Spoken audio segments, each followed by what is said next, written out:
Hi YouTube, so this is Candace with Counseling Minus the Boss. So we're going to do antisocial personality disorder today as the mental health disorder for awareness, for interest, and just to yeah, and just to educate.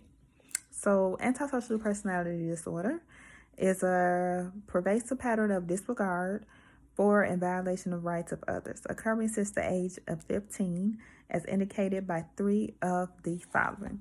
So, failure to conform to social norms with respect to lawful behaviors, as indicated by repeatedly performing acts that are grounds for arrest. Deceitfulness, as indicated by repeated lying, use of aliases, or conning others for personal profit or pleasure. Impulsivity, or failure to plan ahead. Irritability and aggressiveness, as indicated by repeated physical fights or assaults. Recklessness, disregard for safety of self and others. Consistent irresponsibility, indicated by repeated failure to sustain consistent work, behavior, or honor financial obligations. Lack of remorse, as indicated by being indifferent to or rationalizing having hurt, mistreated, or stolen from another. So you have to be 18 years old for diagnosis.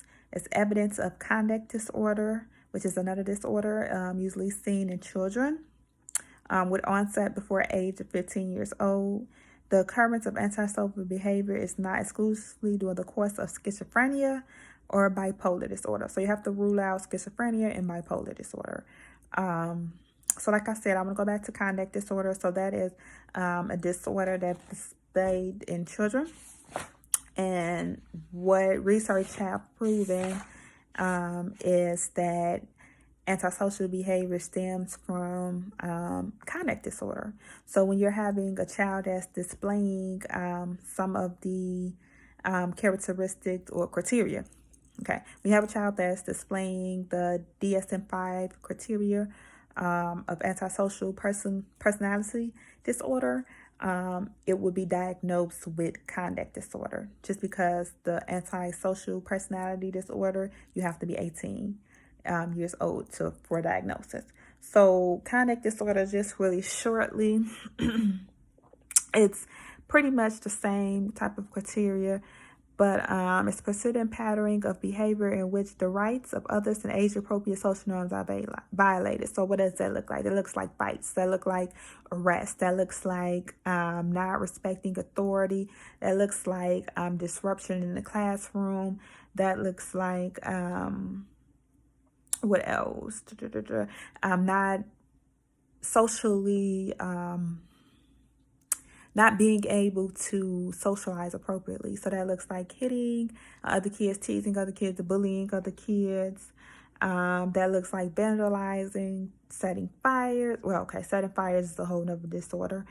But yeah, you get the idea. Conduct disorder. So those children that display those type of behaviors, aggressiveness, usually tend to be diagnosed with this disorder. And then in later years, if it continues, it will be looked at and seen as antisocial personality disorder.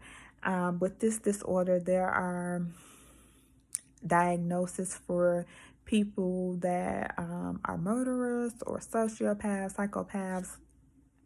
So this could be a diagnosis for that population as well. So let's get back to it. It is a personality disorder. It's actually a cluster B personality disorder. And so you will need to meet this criteria for the personality disorder. Antisocial personality disorder. So I had to go ahead and look online for some of the forms of treatment, just out of my own curiosity. So my ultimate goal is to get licensed to be a licensed clinical professional counselor, where I would want to work in the prison systems, working with people that have this personality disorder, So I just really take it upon myself to learn as much as I can. So I actually looked it up, and some of the forms of treatment is psychotherapy, which is self-therapy, self-talk therapy, as well as it may be some anger management that needs to be worked on. So we did a video about anger management, identifying your anger, what makes you angry, doing a hostility log of writing down what makes you angry, identifying it, learning some coping skills, counting to 10, just multiple things we did. Deep breathing, all those lovely techniques that we considered as well. I'm sorry, I'm going back to my computer looking. Oh, yes. So anger and violence management. You can do treatment for substance abuse if possible, if necessary. Substance abuse use treatment.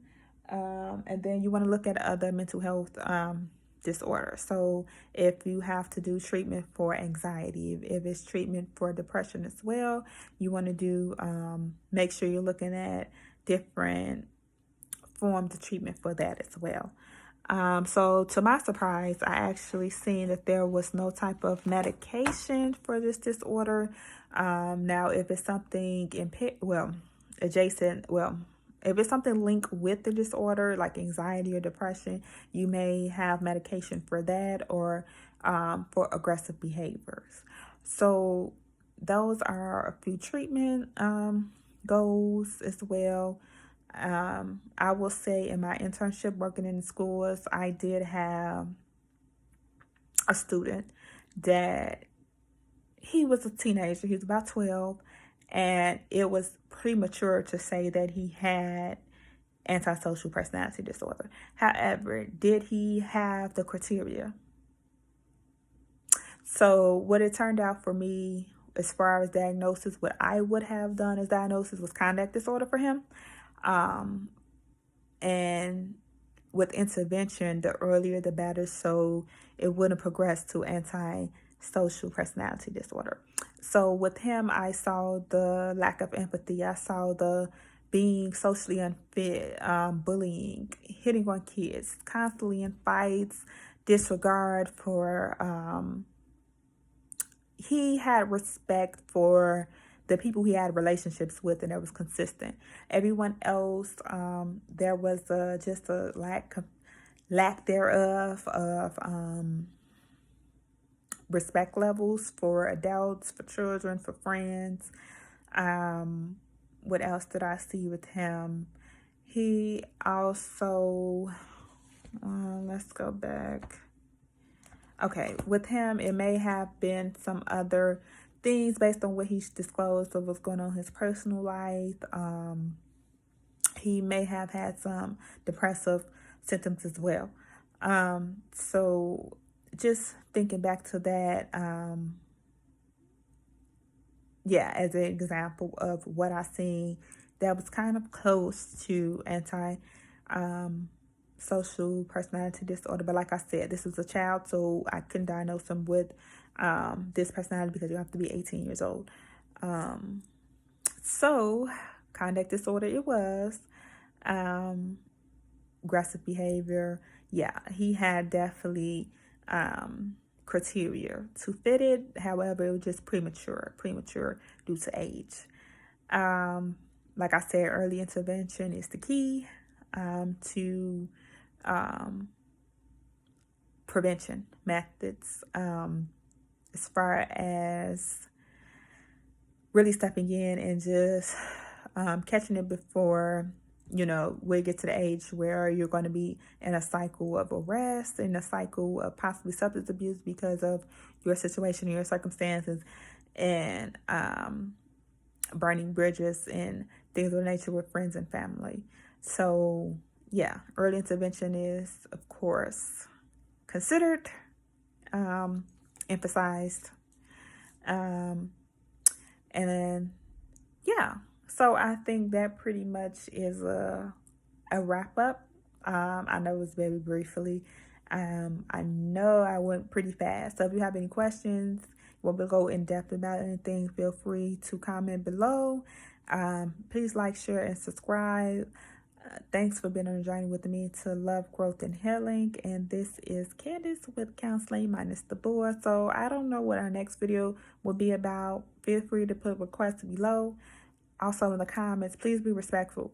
Please keep it confidential. You can use examples, but please be mindful of what you're saying. Be respectful. No bashing, no hatefulness, or anything sort of that nature. And yeah, I'll see you next time, and we'll figure out what's next or what the next video will be.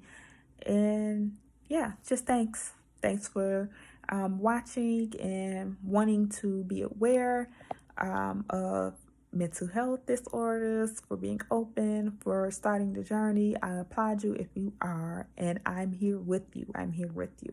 So see you next time. Bye.